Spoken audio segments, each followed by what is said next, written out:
Here's another feature which can be useful, especially used in conjunction with navigation guards. And that would be route meta fields.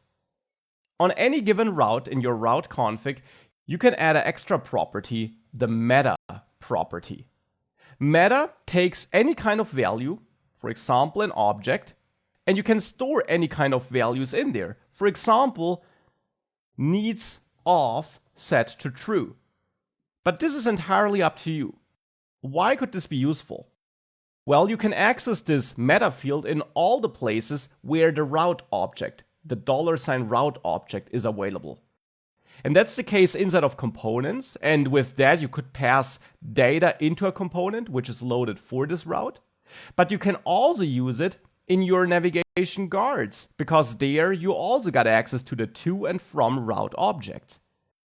And you could then, for example, add meta like this to indicate that this route needs authentication, to then go to the global before each route and check if the route you're going to in its meta field needs auth, if that's truthy.